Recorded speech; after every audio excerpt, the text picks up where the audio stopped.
A possible temporary home for the Ontario Science Centre wouldn't open until at least 2026. And joining us now is Floyd Ruskin, co-chair of SaveScienceCenter.com, with all the details. Floyd, let's go over this. 2026, let's talk about that. 2026 at the earliest, if everything goes according to Infrastructure Ontario's plan. But the timeline is much longer than that. We'd be lucky to see it in January of 2026. Floyd, what about, all of the people who've come forward saying that they'll pitch in money to fix the roofing, the architecture firm saying that, the place doesn't have to close down yet? What about all of these other options?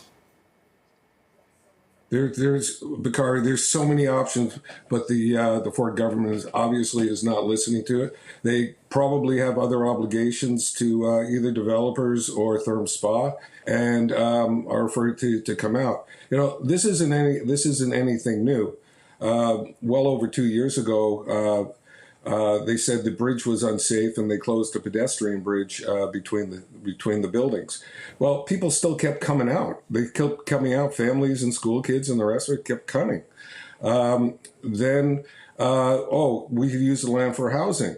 Well, Toronto Region Conservation Authority said, well, the land is unsuitable. That's, quote, unsuitable for housing. Next, they rolled out their so-called business case. And when the Independent Auditor General of Ontario debunked that, they were left with, the sky is falling, the sky is falling. There are damaged panels there, no doubt about it. But the building is safe.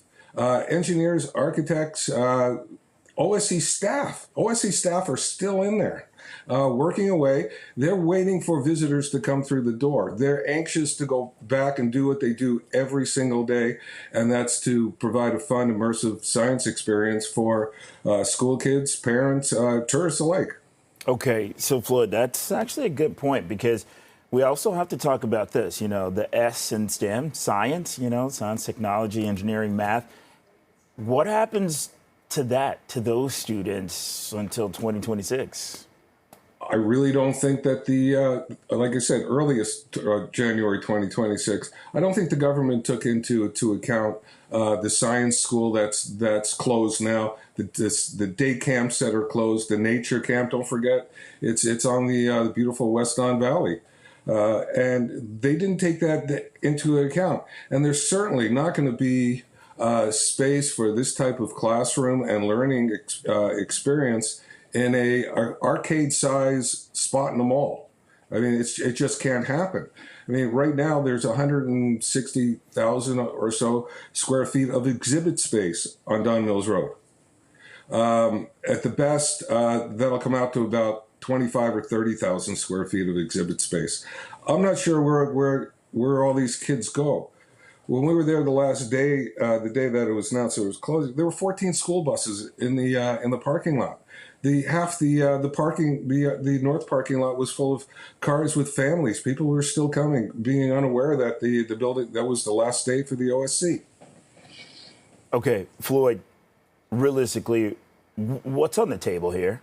What can be done? Well, this government has a history of backtracking on poor decisions. This was a poor decision. This is a very ill-advised, and I want to point out, a very, very costly decision to taxpayers, that it's going to cost us an arm and a leg and probably someone else's leg to pay for Doug Ford's folly here. It's unnecessary.